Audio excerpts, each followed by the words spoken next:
Hello, my name is Zachariah with Old Man Gaming. Welcome to another Snap Judgement review. What is a Snap Judgement review if you have never listened? Well, I think game reviewers nowadays get a little caught up with 100%ing or near completing a game before they do the review. So I'm just trying to give you an idea whether you're going to enjoy it right away or not. I only get about 5 to 10 hours with the game. That coupled with the fact that I think games are one of the most subjective forms of art, I won't be giving a scored review. Instead, I'll be telling you what the game is, the overall of it. I'll be giving you the pros and the cons of the game in my point of view, as all reviews are. And then I will be telling you whether I personally will be sticking with this game outside the purposes of this content. So, what am I reviewing today?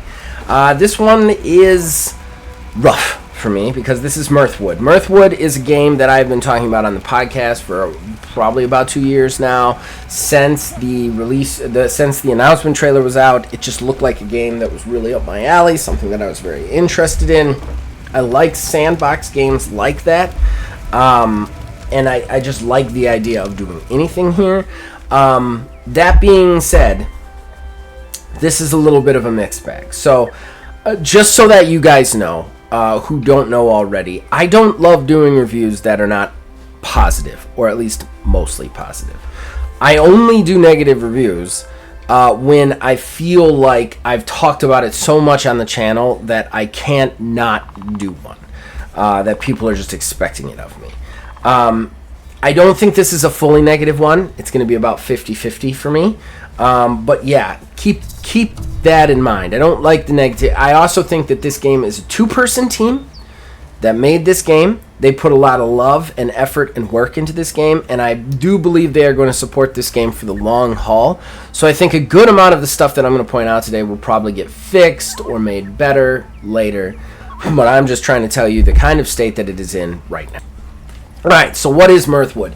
Mirthwood is a game very similar in a lot of ways to Stardew Valley.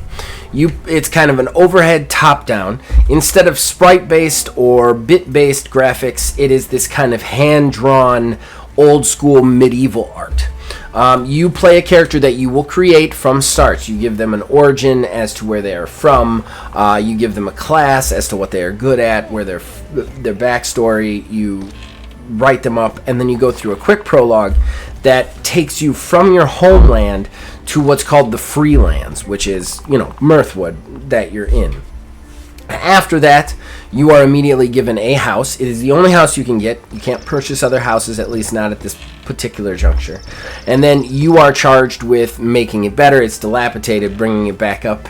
So there is while you're also embroiled in this intrigue storyline of the game, of figuring out who you are, what you really are, and the mysteries of the Mirthwood. So there's a lot of different ways to go about this. You can focus a lot on the farming. The kind of the aspects of this is the freedom. You can focus on the farming. You can focus on the crafting and farming and tradesman stuff. You can also go out and do combat. You can make more of a fighter type character. You could even play like a hunter if you got good with the bow. Stuff like that. The idea behind it is, and also all of the characters in the game you can interact with. You can also romance and marry the characters. One of the things that I haven't seen yet because I've only been in for 5 hours, but I know is the characters that you marry can actually go with you on your quests and in your fights and stuff, which I can't wait to get to that part. Romance and family social stuff is a big thing for me in games. I like that aspect, so that was one of the things that drew me to it.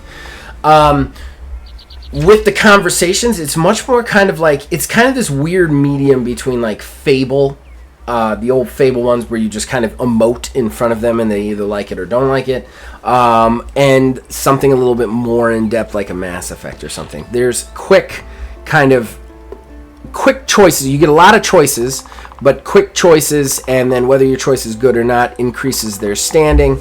But there's no like straight dialogue. Like it's not like Stardew where you can have full conversations with them.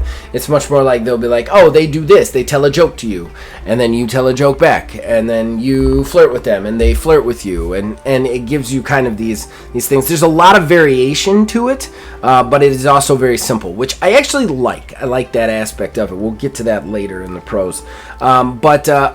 It allows you to kind of build the relationship with them quick and easy, and not necessarily get too bogged down on it. That being said, there's also a market that you can sell stuff. There's quest boards. You can also go on very heralding quests. There is combat. The combat is kind of this strange rock, paper, scissors thing where like light slash beats block, light slash beats dodge, heavy slash beats a block, block beats a light slash, heavy slash beats a block, dodge beats a heavy slash, that kind of thing. There's also like a sweat roll. There's some light survival aspects to this. You have to eat, you have a hunger meter, you have to eat every so often, you have to sleep every so often. There is a day and night meter that just kind of goes around, and then different things happen. The characters in the town will go about their business. They have things. They will have full conversations with other characters in town, and the town feels very lifelike in that way. But yeah, that's Mirthwood. There's both a lot to it and a little to it, but I don't want to go too far into it because I don't want to give away any story aspects that I may or may not have found so far. But again, there's a lot of different ways to approach it. At least that's the idea that they're trying to put forward is, here's the play space. Do what you want. Do you want to go on this story quest? Do you want to go on these side quests? Do you want to do this kind of trade work? Like, how do you want to interact with this game? So yeah, I think at that point we need to get right into the pros and cons of this thing. I always like to go positive first, so I'm going to go with the pros first. Right off the bat, the narrator who does the narration of this game, it is the only spoken performance in this game. It is absolutely phenomenal. It is this woman, she nails every line. She reminds me very much of the woman who did the Baldur's Gate Game Master voice. She just nails it. And you need something good like that when your only spoken lines, your only voice work is one person. If you remember back to Biomutant, the guy got a little bit trying towards the end. You got a little sick of him saying weird, weebly wobbly things. Whereas with this, she just nails it. I never got sick of her. I was excited to hear her when she was talking. And it's not like she's constantly talking. She's not just constantly coming in and out. It's only at the points where you need her. The narration voice is amazing. The next thing I want to give a good up to is the interaction. Like I said, I like the interaction with people. I like the fact that the people feel like they have personalities. Again, all the conversations are simplified, but there was one girl who was just really into gossip. Once I figured that out, like anything else I said to her, she was very mean to me. But if I gossiped with her, she liked me. Whereas another character, if I gossiped with her, she would get mad. But if I flirted with her, she really liked it.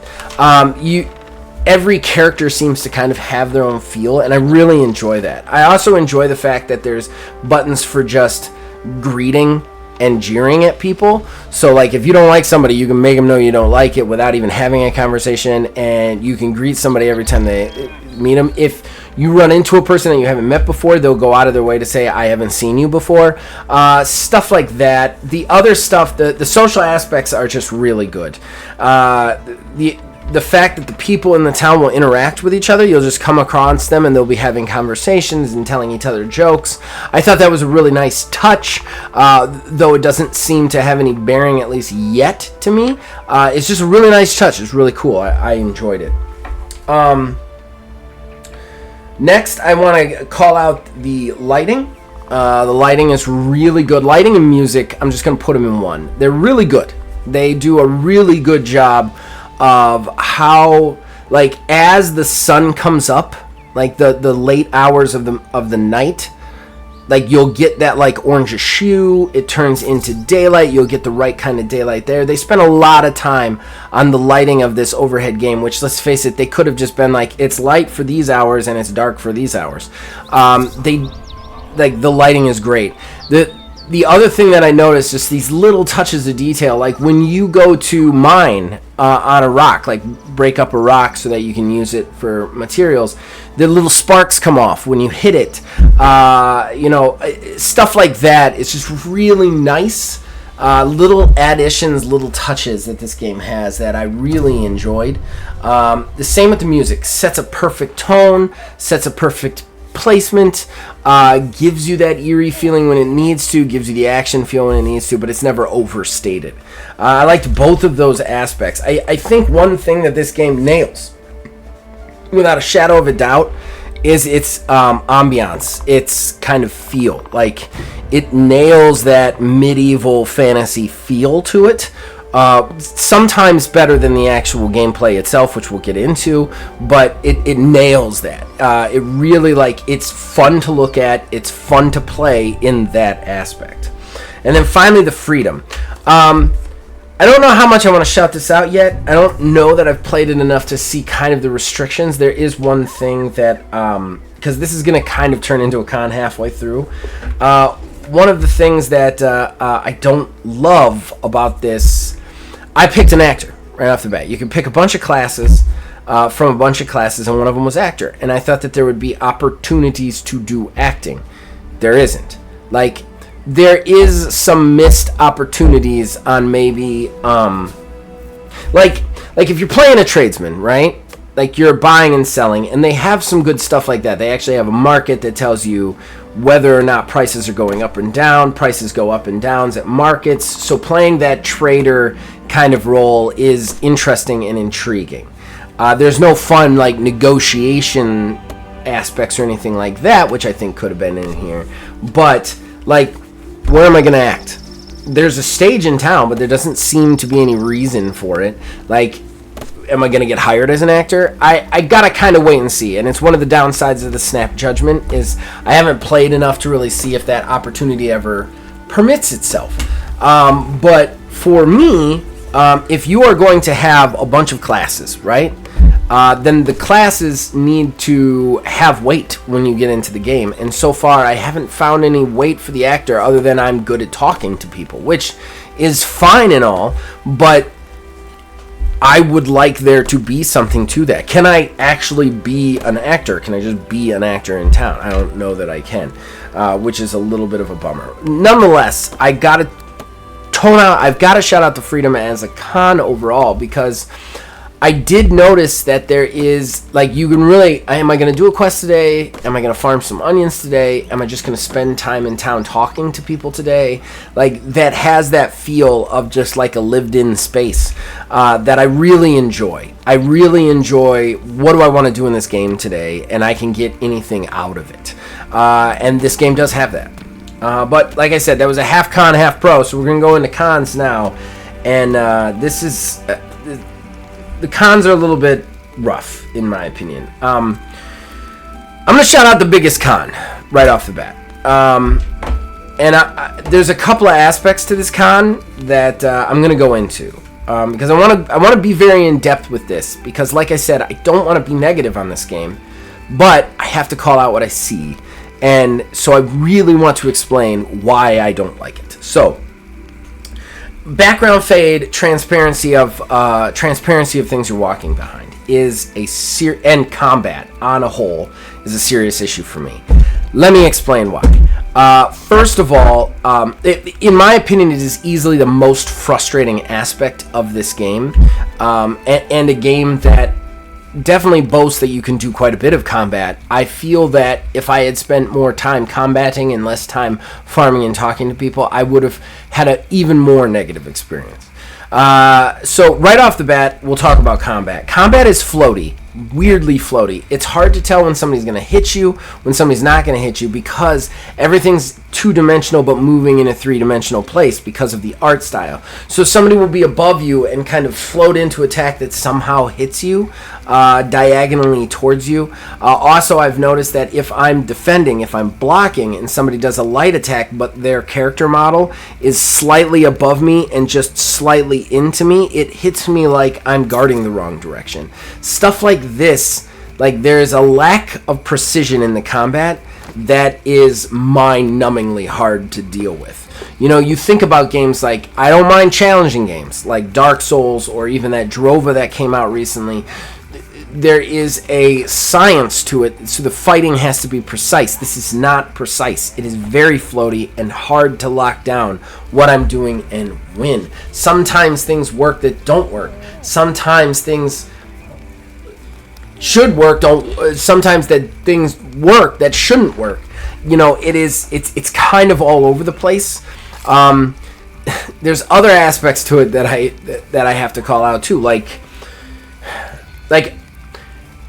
so that kind of stuff. There's just little precision things on that. The floatiness, the precision stuff. Archery is incredibly hard to figure out because there's like a weird kind of arch to it, even though it's three-dimensional in a 2D space. So it's very hard to tell what you're going to hit and where. It's very hard to line it up. Everything moves so fast that it's hard to actually move the arrow in a way that you can hit things with it. So that was really tricky. The transparency, what I had started on, is a huge issue. When you move behind things like trees and stuff, they go slightly transparent so you can see you, but you can't see a whole lot of other stuff. There's also like an entire cave section where the caves don't go transparent. You will literally not even see a route, and you have to just walk into a mountain as if it's not there, and then you walk through it because there's a road behind the mountain, and the mountain never, the rock part of the cave never goes transparent. I had a fight there. I had to actually have a fight there. I can't even see what I'm doing. It's stuff like that that just drives me nuts. It makes it very hard to play. I will say there was some nice aspects to this, like if you're fighting two bad guys and they're both taking swipes, they can hit each other. So I actually got past a couple of villains in a cave by just rolling around them until they killed each other. That was really cool, especially since I was an actor and I don't have any real fighting skills, so I'm not good with the sword. So it was kind of a cool way that an actor would handle things. There are little things like that where like the genius shines through, but it's just bogged down by some other things like the floatiness, the lack of transparent objects, the weird decisions on like hitboxing and stuff, and like unsheathing and sheathing the sword, stuff like that. That's the biggest complaint, and I'm going to say it's a big one. It kind of holds me back from going back in and playing more. Not saying I'm not going to, but it hurts. I don't love the art of the characters. I know I said the ambiance thing in the pro, and the ambiance thing, I hold by that. The ambiance thing is great. It's just I've never, and this is a very personal thing, I've never really loved that old school medieval old English art style. Like, it kept me from playing Pentiment when it came out. This one I saw past it because of all the options, but I just don't love it. If you don't love that art style, it might hurt you a little bit. And then my final big con is okay, if you have full food items, like all of your inventory slots are full of food items, right? And you have 2 ingredients, and if you cook those ingredients, they will make a stew, okay? You can't do it unless you have a box open.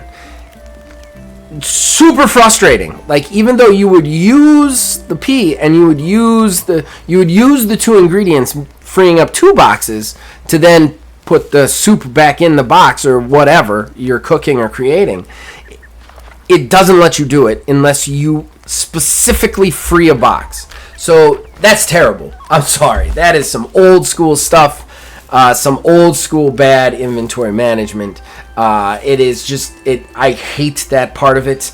The fact that I can never have full inventory if I want to cook anything or create anything is frustrating. Especially if I'm going to use it. Like, I understand if I've got too much of those objects and it's not going to free up a spot, but if I'm going to free up a spot by using the things should automatically go in that spot. Every other game that I play with crafting has this feature, so this is just an aspect that I have to call. Which brings us finally to whether or not I'm going to stick with it. I think I am going to stick with this. I want to give it another try. Again, this is a two-person team. They have spent a lot of time on this game. And whether or not you're bogged down by the problems like I was, you can see the love that was put into it. You can see how much these two people love this game and want this game to be good and want it to be great. So I feel like they're going to stick with it. They're going to make some changes to it. Will combat ever not feel floaty? I don't know. But they have already promised to add a bunch of new features post-launch after they've fixed bugs and stuff, such as jousting tournaments and child rearing, family rearing. I can't wait for this kind of stuff. Those are where this game shines, is the social aspect, the interacting with characters, and the fact that the game feels like a world that you're playing with. Not just a bunch of NPCs standing around a city. It feels truly like a world that you're playing in, and I think that that's the best part of this game. And I can't wait to see them kind of grow and build on that. So yeah, so I think I am going to stick with it. I am going to be coming back to it. I want to see where this game goes, and I hope they keep working on it and keep making it, and I hope it's a success for them, even though that my review probably wasn't the most glowing. Again, I would be happy after all those DLCs come out in a year or two to re-review this, take another look, and see if it's gotten better or worse. So I'm definitely going to stick with it. Going to keep coming back to it and trying it. But did I get it right? Did I get it wrong? You guys can let me know in the comments below. You can also contact me on Facebook at OldManGamingDH, on X at OldManGaming9. You can join our Discord, links in the description below. Influence us in all of our shows from there. As long as you guys keep watching and listening, we'll keep making them. See you guys next time.